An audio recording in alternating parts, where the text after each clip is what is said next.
According to a list standard since the Renaissance, the 7 wonders of the ancient world were the Great Pyramid of Giza, the Hanging Gardens of Babylon, the statue of Zeus at Olympia, the Temple of Artemis at Ephesus, the Mausoleum at Halicarnassus, the Colossus of Rhodes, and the Lighthouse of Alexandria.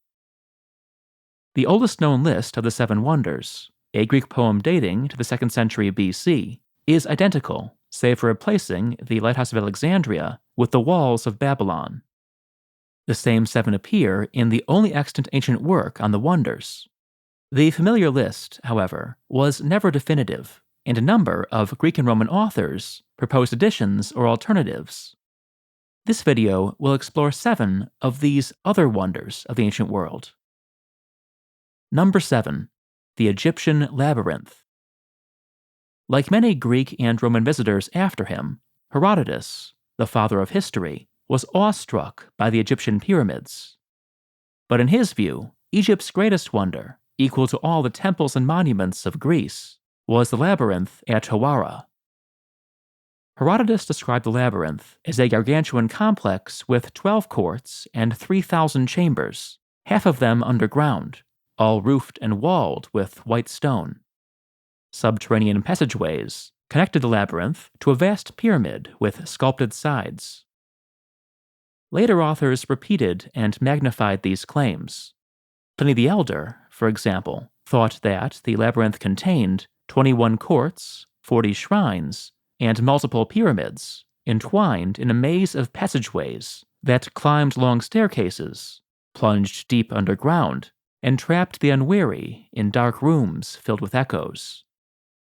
The labyrinth seems to have actually been a mortuary temple, albeit an exceptionally large and complex one, constructed by the great 12th dynasty pharaoh Amenemhat III.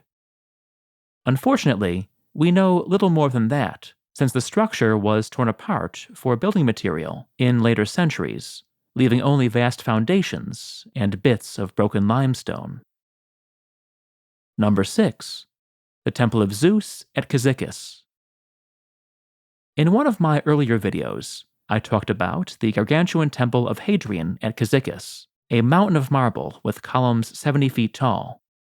But long before the reign of Hadrian, Cyzicus was known for another temple that was, at least in the opinion of Pliny the Elder, a wonder of the world. That temple, dedicated to Zeus, was famous for its beauty. According to Pliny, the architect had inserted hundreds of thin gold tubes into the joints of the stone walls. Sunlight permeated through, infusing the temple's marble and ivory statues with a golden glow. We don't know whether Pliny's description was accurate, but if there truly were golden tubes in the walls of the Temple of Zeus at Cyzicus, there can be little doubt that this fascinating structure was demolished for the sake of its metal in late antiquity. Whatever the cause, it has vanished without a trace. Number 5. The Sewers of Rome. No Roman building made the original list of 7 wonders, not least because that list was drawn up well before the construction of Rome's greatest monuments. Roman authors, naturally, begged to differ, none more stridently than our friend Pliny the Elder. After surveying the manifold glories of Rome, Pliny concluded that the most impressive of them all was the sewer system that drained the city. Under the streets of Rome, said Pliny, 7 subterranean rivers flowed with the force of mountain torrents, rushing down to the Tiber. During winter floods, the Tiber rose like a surging sea to meet them. Yet despite this ebb and flow, and the constant concussion of traffic above, Rome's sewers held firm. The sewers were already venerable in Pliny's time, having been constructed, according to legend, by the ancient kings of Rome. The system was cleaned and expanded by Marcus Agrippa, Augustus's right-hand man, who rode up the main line, the famous Cloaca Maxima, in a small boat to inspect the work. Although it would be difficult, or at least inadvisable, to replicate that feat today, the mouth of the cloaca can still be seen in the Tiber embankment. Number 4.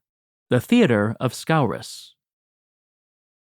Although Rome was the biggest city on Earth by the middle of the 1st century BC, it had relatively few of the monumental public buildings taken for granted in even a modest Greek city.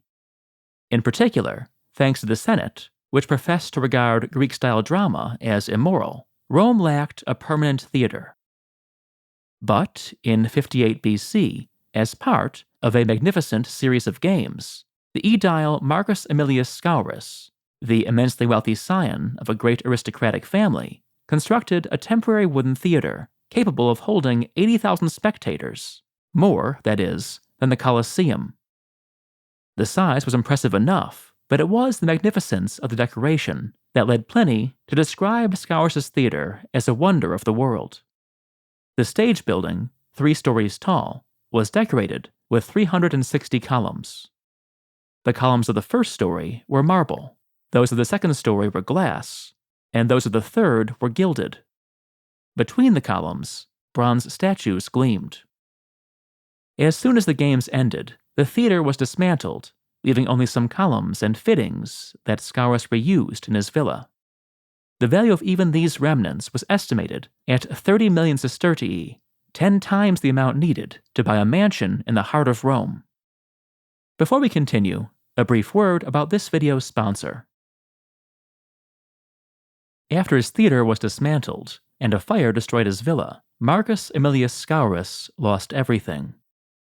Even those of us who aren't building opulent theaters know that wealth is fragile. Never more so than today, when stocks can collapse in moments, and even money in the bank is no longer safe. Thanks to these risks and the rising cost of living, over half of Americans making 6 figures now live paycheck to paycheck. Fortunately, technology has given the average investor access to an asset that has historically retained and even gained value during periods of economic downturn. That asset is fine art. Masterworks is the first company to securitize million-dollar contemporary art, allowing almost any investor to add shares of works from legendary artists to their portfolio. These are not NFTs. Masterworks provides authenticated, SEC-qualified offerings of art from legends like Picasso, Banksy, and Monet. In the last year, Masterworks paid out over $25 million in total net returns to their investors. So it's easy to see why 678,000 users have signed up so far, and why offerings have sold out in minutes. Demand for Masterworks is only growing, but Toll & Stone subscribers can skip the waitlist by following the link in the description. Returning to our list of wonders, number 3, the Altar of Horns at Delos. Among the bustling porticos and marble temples on the sacred island of Delos was an enormous pile of horns, stacked to form an altar. According to myth, this altar, the Keraton, had been constructed by the young god Apollo, who wove together the horns of goats shot by his sister Artemis. Whatever its actual origins, it became impressive enough to be described as a wonder of the world by several ancient authors. For obscure reasons, only horns from the right side of an animal's head could be used. Like the ashen altar of Zeus at Olympia, the altar of horns was presumably built up over the centuries, each sacrificial victim contributing a horn to the heap. Since only a few fragments of the altar's marble enclosure survive, however, the details of its dimensions and appearance are unknown. Number 2. The Walls of Babylon. As mentioned at the beginning of this video, the original list of 7 wonders differed from the familiar modern one by including the Walls of Babylon, the vast mud brick circuit said to have been built by the mythical queen Semiramis. The oldest and most famous classical account comes from Herodotus, who described the walls as a square 14 miles to a side, immensely tall, and broad enough for 4-horse chariots to drive along the top. Later, Diodorus Siculus echoed Herodotus's account, adding that the walls had 250 towers, that they were finished in a single year, and that they enclosed 2 additional wall circuits, which were decorated with the figures of animals. Besides a few reconstructed segments, only eroded mounds survive today. From these remains, it's clear that Herodotus, who never visited Babylon, exaggerated the wall's dimensions. The monumentality that impressed ancient travelers, however, can still be glimpsed. Number 1. The Colosseum. Viewers of this channel need no introduction to the Flavian Amphitheater. In a poem written to commemorate its completion, Martial proclaimed that the new arena cast the pyramids, the mausoleum, and all the other wonders in the shade. The Colosseum was certainly admired for the rest of antiquity, but, like so many other iconic monuments, it never managed to enter the canonical list of 7 wonders. If you're interested in more Told in Stone content, including my podcast, check out my channel, Told in Stone Footnotes. I also have a channel called Scenic Routes to the Past, which is dedicated to historically themed travel. You'll find both channels linked in the description. Please consider joining other viewers in supporting Told in Stone on Patreon. You might also enjoy my book, Naked Statues, Fat Gladiators, and War Elephants. Thanks for watching.